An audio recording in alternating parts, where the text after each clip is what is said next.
Hello, and welcome to Shrink, the podcast for the mind. I'm Philippe and I talk to the people who want to have a better understanding of their issues with weight and body image. So today I'm having a chat with Maxine, and Maxine is a yoga teacher and an art curator. And hi, Maxine. Hello. Hello. Thank you for inviting me to talk with you today. Yeah, me too.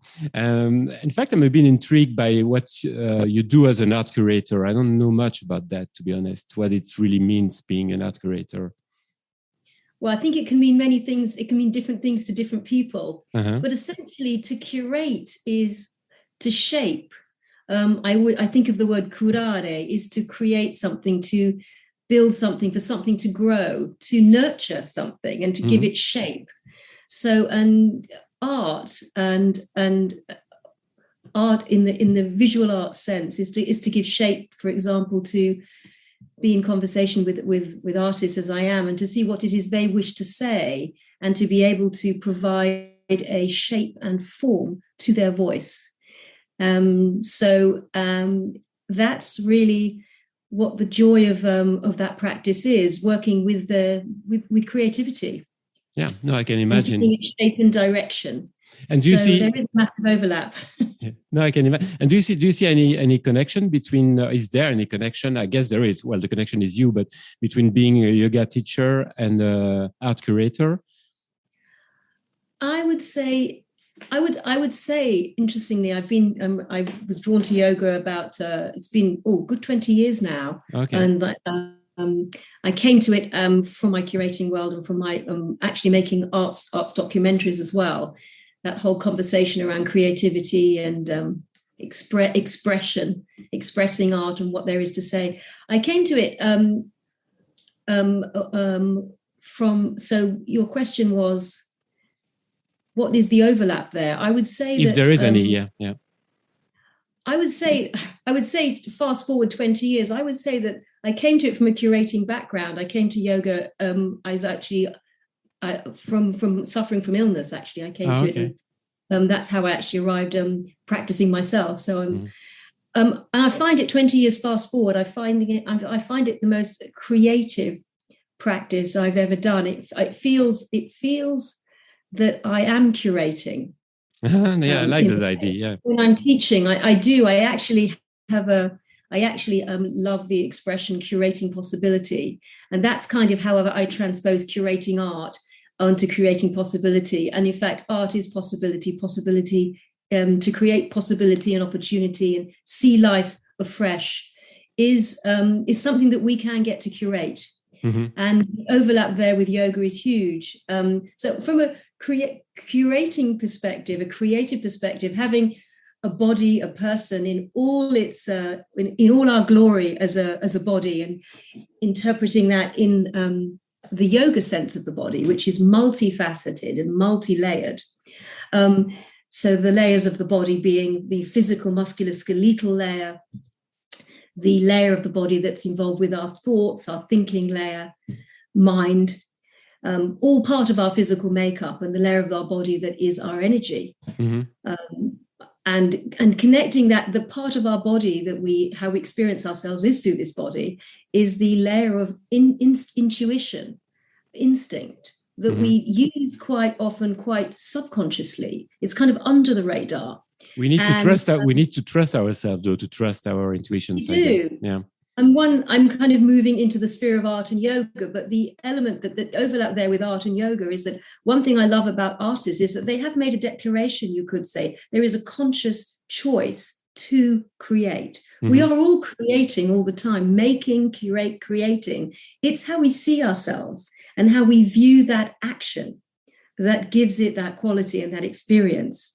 So there is a massive overlap. And when I'm curating, or there is a body in front of me in all these multifaceted layers, and that wonderful feeling we all get, or we often get, whether it's music, writing, art, whether it's the art of gardening or baking a cake or listening to somebody, there's an art involved. There's a process, a quality of that goes beyond the words of connection. No, I So all totally of agree that with is that. art, that message. So, and I find I work with in all those spheres when now immersed fully, deeply, and with much love in yoga practice and yoga philosophy. I find it's given a massive perspective, a massive opening to me on the world, but also on the art world and on the art of curating art. Because that's exactly really what we can do for ourselves. Yeah, no, I agree. And I like that way of seeing things. It's funny because at some point when you were talking now, you said, when I've got a body in front of me, but I know that you're very keen on not separating the body and the mind, which is also my thing, I must say. And because we tend to do that a lot. Yes, because we're so not just anybody and everybody. We are so not that. We are so, it is our body, but we are so not just the body. I sort of have a big smile on my face, which of course you can't see on podcast. I see it. There's an element of irony, but perhaps I'm jumping the gun to explain that. It's the multifaceted layer of when I say the body, we do think, you're absolutely right, of this physical body, of our arms and our legs, etc., which is, of course, crucial and vital and is no less important than the other elements of the body that, as you just described, the mind. Mm-hmm. And the layers I just described, in fact, the 5 layers of this multifaceted body described in yoga as considered, then the name in Sanskrit is koshas. Another way of calling them layers of the body are actually layers through which we experience life, layers of experience. So I can, in fact, your comment about people do often initially come to yoga for their body recovery, etc. As I actually did, I was suffering from a stage 4 tumor at the time, which so medical treatment was wonderful, but needing something which I didn't even know the word for at the time. There was a process that the body needed to go through, and absolutely musculoskeletally and anatomically, etc. But through the practice of the body, I'm just now talking about my own experience, but I think it relates. I'm just coming from that seeing that opened up to me. Through the musculoskeletal, through the actioning of movement and noticing how you move and working with focus on these multi-layers, I just became aware of that the body is all these layers, and the HQ, the headquarters, how we generally live our lives, and I'm tapping my head now, is we tend to come from our brain, and it doesn't half get us in a pickle.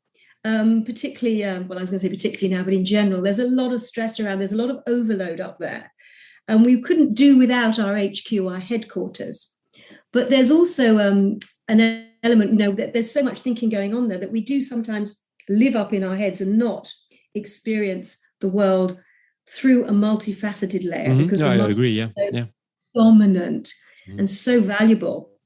So we actually get to start to experience using the body as a tool to access more than just the body is a great way in to what you just described as well, I think, of the mind. It's hard to tackle the mind or the breath. I mean, That's my job. That's my job. No, it is mainly my job. But then I really encourage my clients to work on their body. Although I don't like this expression. I'm Belgian, so that sometimes my expressions are not the right one. So I encourage them to work on their body, to reconnect with their body, because it's all part of who they are, of course. And I know that through that process, it makes such a big difference when they stop just thinking and reacting to their emotions and analyzing things. And I know it makes a big difference. And is it something you've seen as well, like some clients that you start working with and who are maybe too self-conscious or worried about how they look and have you seen these changes throughout their workout? I don't know, it's not called workout, but their practice. I don't know how you call it. I describe it as a work-in, actually. Okay, work-in. Okay. It's the process of going inside the body. It's kind of an inside job. I like that, yeah. Because the job, the practice, and again, I got a big smile on my face because, we can get really loaded with all the words. And I know. So we have to bring a bit of a lightness to it. It's a very serious subject. Well, I think we all feel very strongly about it, and we're all passionately holding on by our fingertips to our mental health, particularly at the moment. Mm-hmm. Yeah, I think in many ways we're being pulled. So, that's kind of, I would definitely say, so my first approach whenever I work with anybody, as I feel probably also from my own experience, is being put at your ease, knowing that the wonderful thing I have to say about yoga is that it's not about yoga, it's about the person. It's a tool.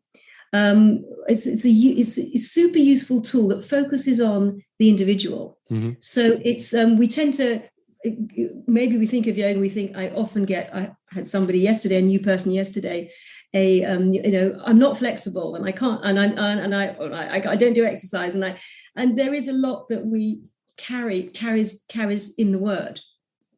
So, which is a shame, but words are useful because they do flag up, they do provide us with a sense of what something's about. But yoga can often be misunderstood from that sense that we have to get into it. It's about a particular way of getting a particular position in a particular way, or looking a particular way, I should say. Looking sometimes as well. Yeah. Looking good. Which because I've had some clients. Sorry, I'm interrupting you, which I tend to do. I tend to do that a lot with everyone, though. And but some of my clients say, "Yeah, but look at me." Some of my clients say, "Look at me. I mean, I'm not going to join a yoga class. I've got this 10 extra kilos or 20, whatever. It's not about the amount of extra weight, and it's more about the way they see themselves. Say, yeah, that's a good reason to start doing something, to do some yoga, to reconnect with your body sensations, to care about yourself. And that's something I like. In fact, I'm not telling my clients. Because you're giving yourself some you time. It's some time out to have some of that time in, that inside job, to have some time in. Because we might think a lot about the body and doing things, but actually, as I say, being able to operate from outside of that modus, that model, is a breath of fresh air. So it's a bit like taking a holiday, taking some time out and taking a period of rest. I mean, just so you're absolutely right. I had a lady yesterday who suffers from chronic fatigue, massively overweight, and very conscious of that, very self-conscious of that, and issues with her joints, and very, very, very concerned as to what she could do, on a lot of medication. Mm-hmm. So there are all kinds of influences on the body that, in our mind and in our thoughts, we no longer necessarily know what we really feel like, because we might be heavy medication, or we might also just be in a place that doesn't feel like we're ourselves anywhere. We've kind of lost touch, lost connection.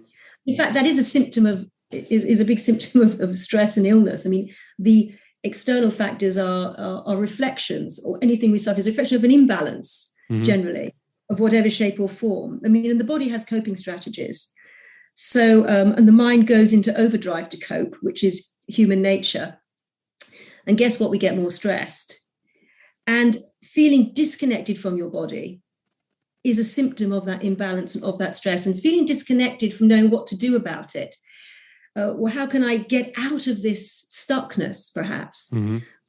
So the value of going and absolutely having a physical practice is that you get into action. Sitting in an armchair, thinking about it, worrying about it, it can spiral into more stress.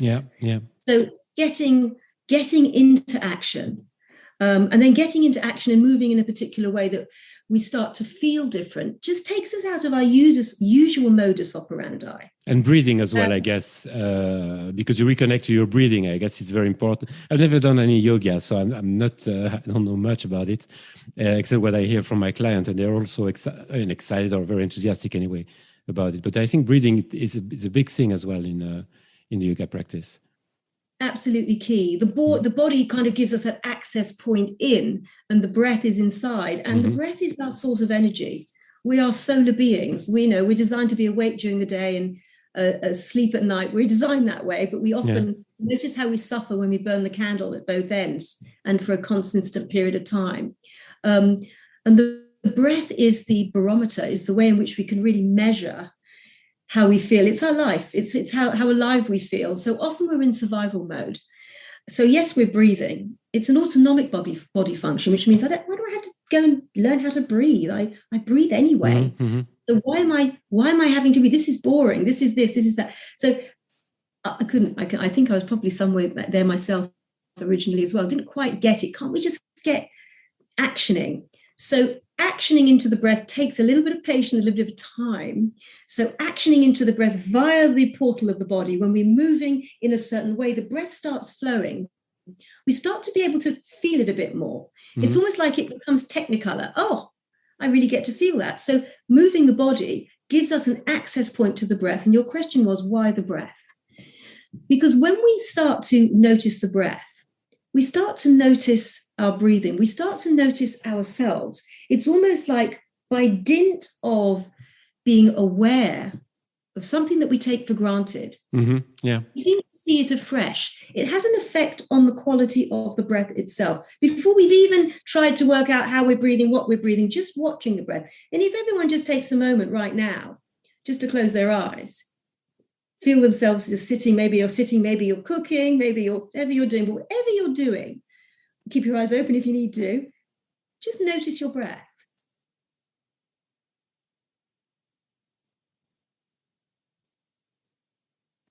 And to ask somebody to do that suddenly can be quite a shock, quite annoying, actually. I don't think it was so noisy in there.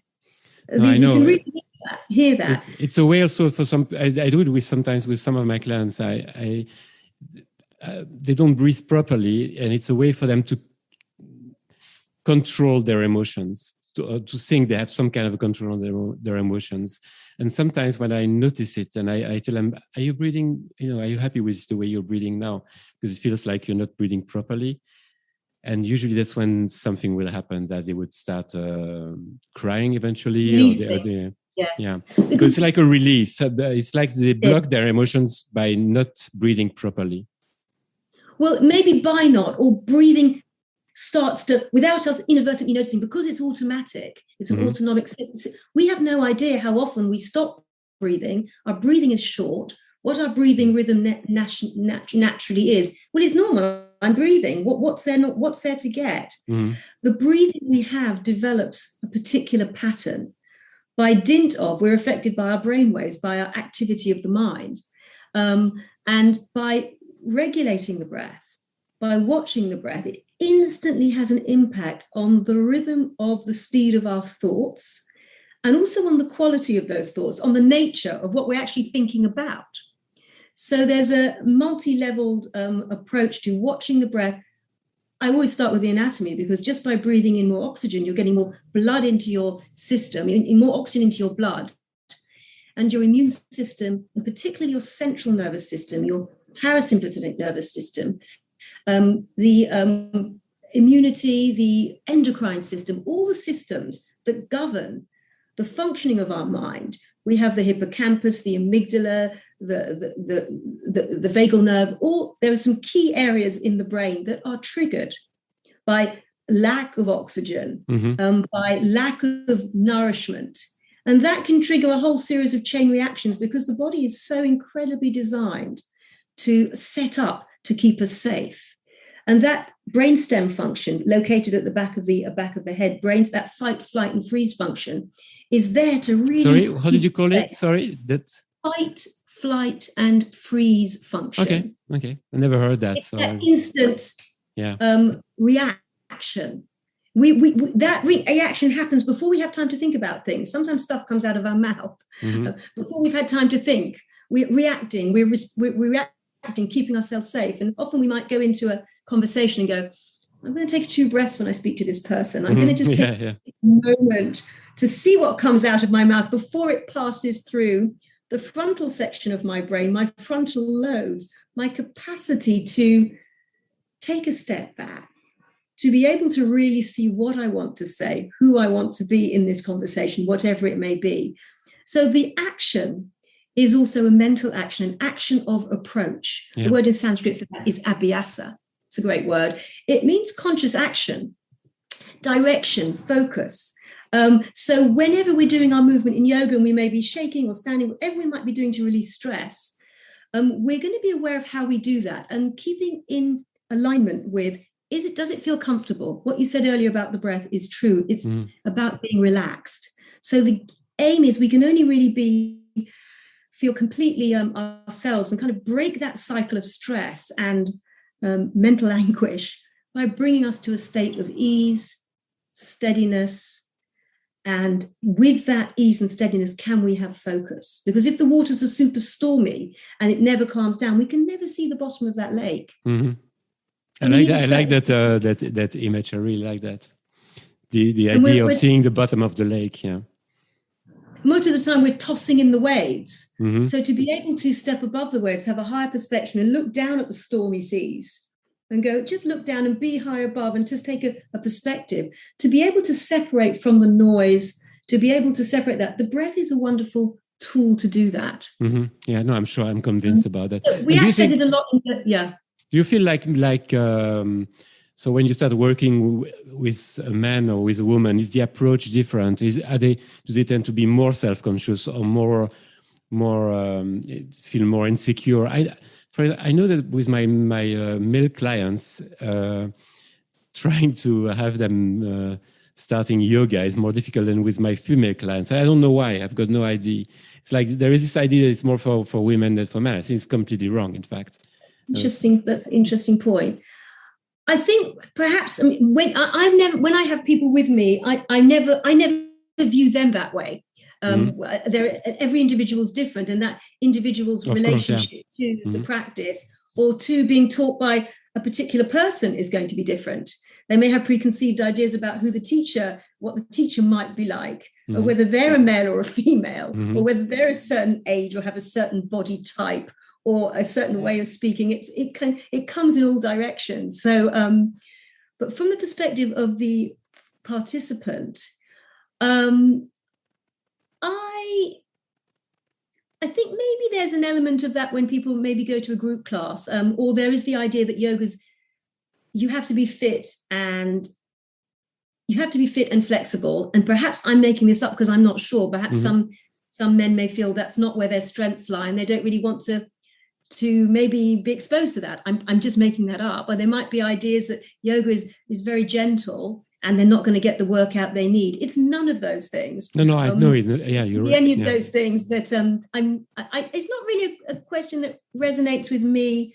I never think of it that way, though.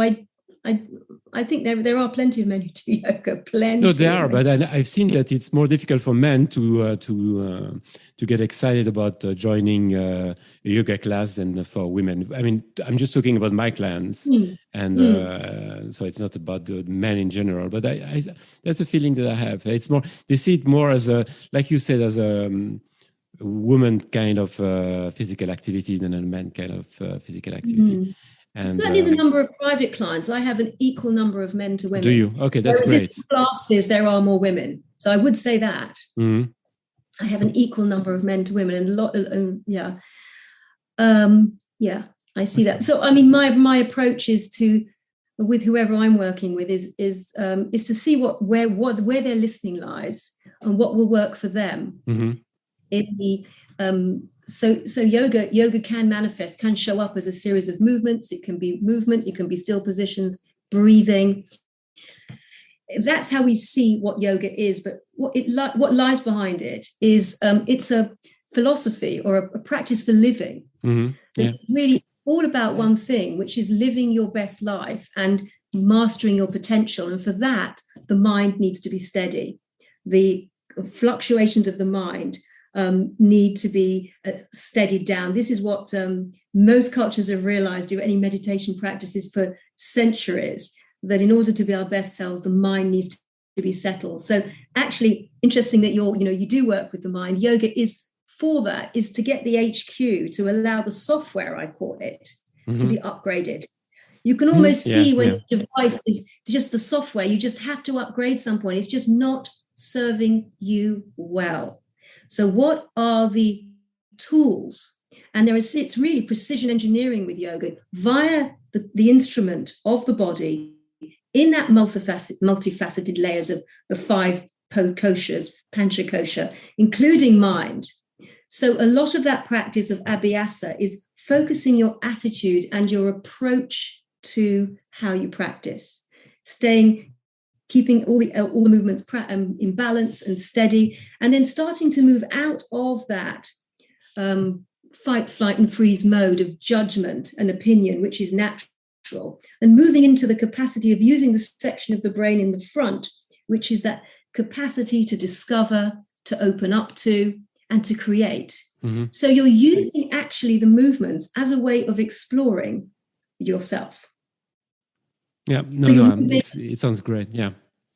So what I would say is that you're cultivating an attitude. It's as much about the how as about the what you're actually doing. So you feel something physical through the feeling, and you really get to see that actually feelings and emotions are often used in the same breath. They're not the same. This is real. So being able to feel physically your foot, your hand, whether you can or you can't, how it actually feels, how you actually action into moving it. Through the body, you start to access subtle layers, nuance of feeling, and you start to peel back the layers like looking into a microscope. And as you work into the layers of the body and you feel tension releasing and you adjust your position or you do a beautiful twist, you find that as you breathe into the practice, as you breathe, you can release tensions through the body itself, and you can release mental tension that way. Yeah. Okay. So, well, that's really interesting. The restrictions are not all in the body. It's the mind telling the body what to do, which is a lovely thing. So there may be no injury in your ankle, but that does not mean that you can shake it or the wrist. It may be super tight. It's just not used to it. So it takes time to loosen up, time to go with the flow. And so you're cultivating this abhyasa, this perspective of giving yourself time, cultivating patience, cultivating, creating space. And when you work with the breath, it's the ultimate microcosm of that macrocosm.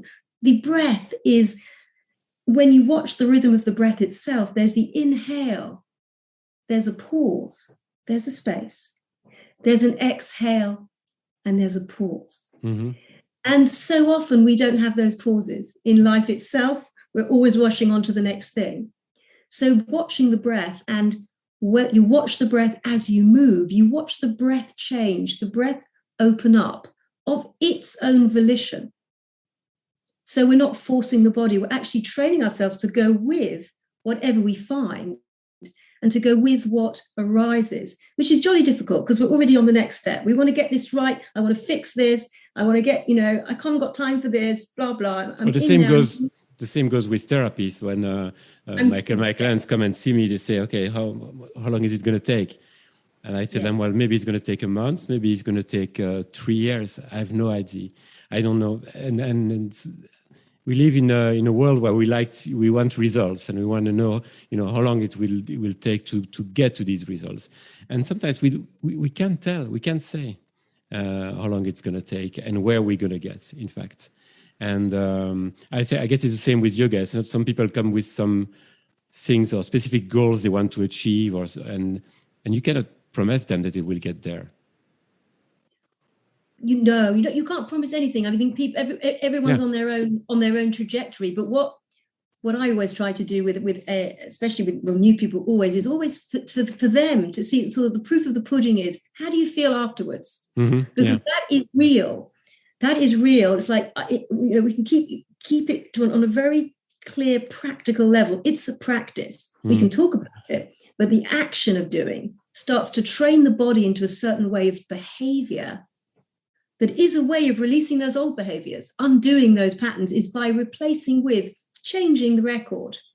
And that takes an action. So, and also just working with the body, whether we're working with the extremities, the arms and the legs, or working with the core, we can see the impact. We start to feel the impact on the layers underneath. So you start to feel through doing it, through the process, is the result. The process gives you the result as it happens. So that process allows you to be in the pauses in between, to watch the breath, is to watch yourself. And it's my breath, it's my body, but you become this person who's watching. And you'd think, well, that's objectifying, that's taking me out of it. I'm not, but actually you'll feel that you'll bypass the gatekeeper, bypass the opinion maker, which, as I say, serves us extremely well, but give ourselves a chance to come with a fresh perspective. Yeah. And each breath we take is fresh. Our breath changes every day is a new day. and we sometimes think it's Groundhog Day. So. Yeah, no, you're right. Well, sometimes it looks very much like it. Well, this is very interesting, Maxine. Thank you very much for sharing this with me. And I think it would be nice. It would be nice if we had another chat another day and go deeper into all these things, because it's really, really interesting. So thank you very much. Thank you, Philippe. It's been a pleasure. I've really enjoyed it. I really have. Thank you so much. We've both been smiling, because, as you said, you don't see it on the podcast, but we smile a lot. So we smile quite often. I don't know why I'm almost finding myself, I sort of laughing, not in a way to express, I don't know what it is. I think it's because you look at me and I have these headphones and this big microphone. So I think you're just making fun of me, and it's okay. I'm all right with that. Yeah, maybe that's what it is. Maybe. I don't think so. But never mind. We can leave it at that. Thanks so much. Namaste. Namaste. That's a great word. It means hello. It means goodbye, but it also means respect. So okay. It's a lovely thing. It's kind of respect, which is in many cultures. No, nice I liked it. It's just acknowledging that other person and acknowledging each within us. We can, all learn and share together. It's nice. It's a nice approach. So namaste. Namaste. Namaste. Thanks, Philippe. Take care.